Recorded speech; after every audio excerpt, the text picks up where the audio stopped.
قل کہہ دیجئے اندعو کیا ہم پکاریں من دون اللہ اللہ کے سوا ما لا ینفعنا ان کو جو ہمیں فائدہ نہیں دیتے ولا یضرنا اور نہ ہم کو نقصان دے سکتے ہیں.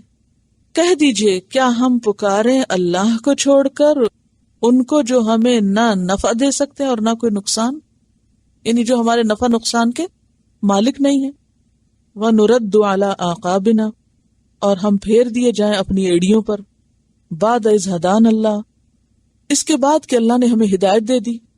کالذی اس شخص کی طرح استہوتہ استہوا جو ہے یہ اصل میں ہوا سے ہے واؤ یہ ہوا کا مطلب ہوتا ہے اوپر سے نیچے پھینکنا.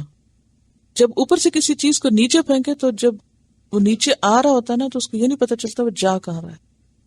تو مثلاً آپ بہت ہائٹ پر ہے نا، اگر آپ نشانہ لگائے نا وہاں سے کسی چیز کو پھینکنے کا کہ میں فلاں چیز کو مار رہی ہوں، تو ہوتا کیا عام طور پر اس نشانے پہ آپ جاتے نہیں، کیونکہ جو اوپر سے نیچے چیز گرتی ہے نا، گرنے والی چیز جو ہوتی ہے نا کوئی پتہ نہیں وہ کہاں جا گرے، ٹارگیٹڈ نہیں ہوتی. تو اس سے یہ لفظ نکلا ہے. اس سے پھر کیا ہے، استہوا کا مطلب ہوتا ہے کسی کو رستہ بھلوا دینا. ہوا اوپر سے نیچے گرانا اور استہوا راستہ بھلا دینا، کسی کی عقل اور خواہش جو ہے اس کو لے جانا. تو اس شخص کی طرح استہوت ہو کہ راستہ بھلوا دیا اس کو الشیاطین شیطانوں نے فی الارض زمین میں حیران وہ حیران ہے، بہکا ہوا ہے، متحیر ہے. اصل میں ایک مجنون یا پاگل شخص کی مثال دی جا رہی ہے یہاں. کبھی کسی پاگل شخص کو سڑک پہ چلتے دیکھا، کسی ڈرنک کو جس کو جنون ہو، جس کی عقل چلی گئی ہو، کیسے چلتا ہے، اس کو پتہ ہی نہیں ہوتا وہ جا کدھر رہا ہے. عربوں کے اندر ایک خیال تھا کہ جس شخص کو جنون ہوتا ہے اس کو جن اثر کرتے ہیں، شیاطین کا اس کے اوپر عمل دخل ہوتا ہے. یعنی جنون کی وجوہات کیا بتاتے تھے وہ، یعنی پاگل پن کی وجہ کیا تھی ان کے نزدیک، جن پڑ گئے. یہ ہمارے ہاں بھی بہت ہے یہ کہ اگر کسی کا ذہنی توازن بگڑ جائے تو پہلی بات کیا کہیں گے کہ اس پہ جن آ گیا. یعنی چاہے وہ اس کا کیمیکل امبیلنس ہو، کوئی فزیکل بیماری ہو، لیکن فوراً کیا کہتے ہیں جن ہے اس کو، اور جن کا اثر ہٹے تو پھر اس کی عقل کام کرے گی. لہٰذا وہ اس کا علاج کرانے کی بجائے عموماً پھر کیا کرتے ہیں، وہ جنات ہی کے پاس جاتے رہتے ہیں، جنات کے چیلوں کے پاس جاتے ہیں اور ان سے علاج چاہتے ہیں. مراد اس سے ایک دیوانہ شخص ہے. اگر ہم اللہ کو چھوڑ کر غیر اللہ کو پکاریں تو ہمارا حال ایسا ہی ہو جیسے ایک دیوانے شخص کا ہوتا ہے. اور دیوانہ شخص جو ہے اس کو یہ نہیں پتا ہوتا کہ اس نے جانا کہاں ہے. فی الارض حیران کہ اس کا گھر کدھر ہے، گھر کیسے پہنچے گا اس کو نہیں پتا ہوتا. کوئی بھی ایسا شخص جس کی عقل کام نہ کرتی ہو، اگر کہیں رستہ کھو جائے کیا کرتا ہے وہ، کبھی سنا پڑا ہوگا اخباروں میں، آپ کو معلوم ہے کہ کس طرح کہاں کہاں بھٹکتے ہیں، کیا کیا ہوتا ہے. کہیں تصویریں لگی ہوئی ہوتی ہیں کہ ذہنی توازن خراب تھا اس لیے گھر سے نکلا 6 مہینے سے واپس نہیں آیا. اخباروں میں مختلف جگہوں پر یہ باتیں سب کو معلوم ہے نا. کیوں نہیں گھر آیا؟ کیونکہ اس کو گھر یاد ہی نہیں رہا کہ اس کا گھر کہاں ہے. خود بتا نہیں سکتا تو کدھر جائے. ایسے دیوانے شخص کو ذہن میں لے آئے.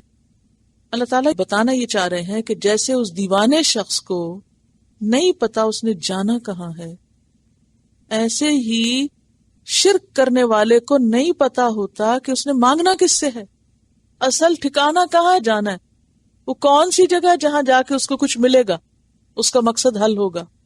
الہ چینج کرتا جائے گا، کبھی ایک بت کے آگے جھکے گا، کبھی دوسرے کے، کبھی تیسرے کے. تو غیر اللہ کو پکارنا دیوانگی ہے، انتہا درجے کی ناسمجھی ہے، کیونکہ وہ ایسی جگہوں پہ جا رہا ہے جہاں سے کچھ بھی ملنے والا نہیں. قل کہہ دیجئے اندعو کیا ہم پکاریں، تم ہمیں دعوت دیتے ہو ہم بھی شرک کریں، من دون اللہ اللہ کو چھوڑ کے، ما لا ینفعنا ولا یضرنا ان کو پکاریں جو نہ ہمیں فائدہ دیتے ہیں نہ ہی نقصان دے سکتے ہیں. اگر ہم ایسا کریں تو یہ ایسا ہی ہے وَنُرَدُّ عَلَىٰ أَعْقَابِنَا کہ ہم تو اپنی ایڑیوں پہ پھر گئے. بعد اذ ہدانا اللہ اس کے بعد کہ اللہ نے ہمیں راستہ دکھا دیا تھا. کیا راستہ دکھا دیا کہ ایاک نعبد و ایاک نستعین، صرف اپنے سے مانگنے کا طریقہ بتا دیا. اگر اس کو چھوڑ کے ہم تمہاری دعوت قبول کر لیں تو پھر ہمارا حال اس شخص کی طرح ہوگا جسے شیطانوں نے راستہ بھلوا دیا، اس کے اوپر حملہ کر کے، اور وہ زمین میں بہکا ہوا پھر رہا ہے۔ لہو اصحاب، اس کے ساتھی ہیں، یدعونہ، جو اس کو پکارتے ہیں، الی الہدی، ہدایت کی طرف، ائتنا، کہ ہمارے پاس آؤ۔